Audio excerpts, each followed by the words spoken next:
வணக்கம், நான் doctor Deepika from Guru homeo clinic Salem. இப்போ இருக்க சுச்சுவேஷனில் அதிகமாக நம்ம ஃபேஸ் பண்ணுற ஒரு கம்ப்ளைண்ட் பார்த்தோம்னா தூக்கமின்மை. அது இன்சோம்னியான்னு சொல்லுவோம், ஸ்லீப்லெஸ்னஸ் அப்படின்னு சொல்லுவோம். என்ன சிம்டம்ஸ் அதிகமாக இருந்துச்சு அப்படின்னா இந்த கம்ப்ளைண்ட் இன்சோம்னியா அப்படின்னு சொல்கிறோன்னு பார்த்தோம்னா, தூங்கவே முடியாது, அவங்களால தூக்கமே வராது, ரொம்ப தூங்குறதுக்கே ரொம்ப கஷ்டப்படுவாங்க. அப்படி இல்லையா, தூங்கிட்டு நடுவில் எழுந்துகிட்டே இருப்பாங்க, சரியான ஒரு ப்ராப்பரான ஒரு ஸ்லீப்பே இருக்காது. தென் தூங்கி எழுந்திரிச்சாலும் ஒரு ரெஃப்ரெஷ்ஷான ஃபீல் பண்ண முடியாது. இன்னும் எந்த ஒரு ஒர்க்லேயுமே கான்சன்ட்ரேஷன் இருக்காது, ஃபோக்கஸ் பண்ணி அதை கிளியராக பண்ண முடியாது. தென் ஒரு இரிட்டபிள் மூடாகவே எதுக்கு எடுத்தாலும் கோவம் வந்துட்டு இந்த மாதிரி ஒரு சிம்டம்ஸ்லாம் இருக்குது அப்படின்னா அவங்களுக்கு சரியான தூக்கம் கிடைக்கல அப்படின்னு அர்த்தம். ஸோ அதுக்கான ரீசன் என்ன அப்படின்னு பார்த்தோம்னா, மெயினாக ஃபஸ்ட்டு இப்போ ஸ்ட்ரெஸ், தென் டிப்ரெஷன் சொல்கிறாங்க நிறைய பேர், தென் ஒரு ஆன்சைட்டி இஷ்யூ. நிறைய பேர் காமனாகவே இந்த ஆன்சைட்டி இஷ்யூஸ், டிப்ரெஷன்ஸ் இதெல்லாம் தான் தூக்கம் வராததுக்கு மெயின் ரீசன்.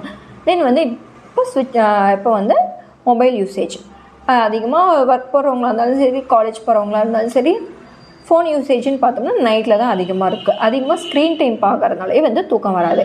ஏன்னு பார்த்தோம்னா நம்ம தூக்கத்துக்கான மெயின் ஹார்மோனே மெலட்டோனின் செக்ரீஷன் நைட் நம்ம படுத்து அந்த இருட்டில் தான் அதிகமாக செக்ரீட் ஆகும். இந்த நைட்டு 12 hours தான் மெலட்டோனின் ஹார்மோன் அதிகமாக செக்ரீட் ஆகும். அதுதான் நமக்கு ஸ்லீப்புக்கே ரொம்ப ஹெல்ப் பண்ணுது.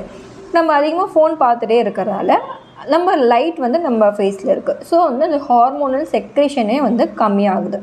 ஸோ ஹார்மோன் செக்ரீஷன் ஆகிறப்ப எப்படி நமக்கு தூக்கம் வரும்? ஸோ அது ஹெல்ப் பண்ண ஹார்மோனே கம்மியாகிறதுனால நமக்கு ஸ்லீப்பும் கம்மியாக தான் வரும். ஸோ அதனால் ஸ்க்ரீன் டைம் பானால உங்களுக்கு தூக்கம் வரல அப்படின்னா இதை ஃபஸ்ட்டு ப்ராப்பராக நைட்டில் ஃபோன் யூஸ் பண்ணாமல் ட்ரை பண்ணி பழகுங்க.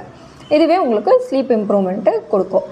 தென் பார்த்தோம்னா ஹார்மோனல் இம்பேலன்ஸ், இப்போ அதுவும் தூங்காததுனால தான் ஹார்மோனல் இம்பேலன்ஸும் வருது. தென் மெனோபாஸ் டைமில் அவங்களுக்கு மூட் சேஞ்சஸ் இருக்கலாம். தென் ஹார்மோனல் ஃப்ளக்சுவேஷன், அந்த மாதிரி ஏஜ் அதிகமாக இருக்கவங்களுக்கு இதனால் தூக்கம் வராமல் இருக்கும். தென் வேறு ஏதாவது ஒரு க்ரானிக்கான ஒரு இல்னஸ் இருக்குது, பெயினால் சஃபர் ஆகிட்டு இருக்காங்க அப்படின்னா அவங்களுக்கு தூக்கம் வராமல் இருக்கும். ஸோ இதெல்லாம் தான் மெயின் ரீசன் தூங்காமல் இருக்கிறதுக்கு.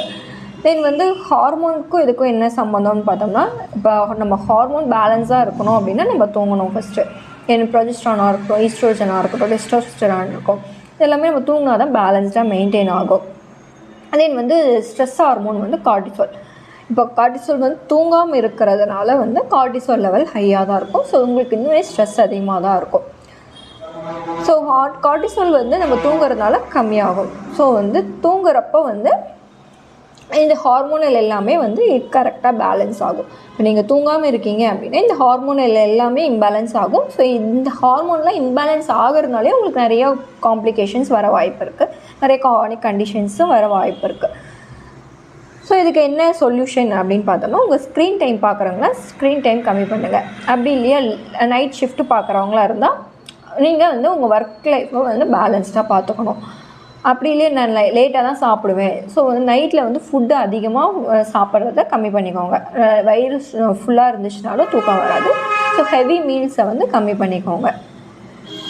தென் சாப்பிட்றது ஏர்லியாக சாப்பிட்ணும். சீக்கிரமாக சாப்பிட்டுட்டு 10 o'clock நீங்கள் படுக்க போனீங்கன்னா தான் ஒரு தூக்கம் வராதவங்களாக இருந்தால் ஒரு 11 ரொம்ப ட்ரை பண்ணி ஒரு ஸ்க்ரீன் டைமை நீங்கள் கம்மி பண்ணிடணும். இப்போ 10 o'clock நீங்கள் தூங்க போகிறீங்கன்னா 1 hour பிஃபோரே ஸ்க்ரீனெல்லாம் ஆஃப் பண்ணிடுங்க.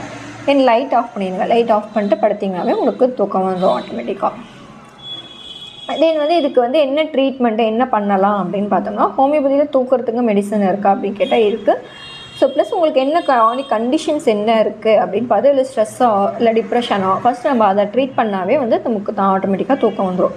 ஸோ உங்களுக்கு என்ன கண்டிஷன்னாலும் உங்களுக்கு தூக்கம் வரல அப்படின்னு நம்ம அனலைஸ் பண்ணிவிட்டு அது கூடவே நம்ம ட்ரீட் எடுக்கிறப்போ நல்லாவே இம்ப்ரூவ்மெண்ட் இருக்கும்.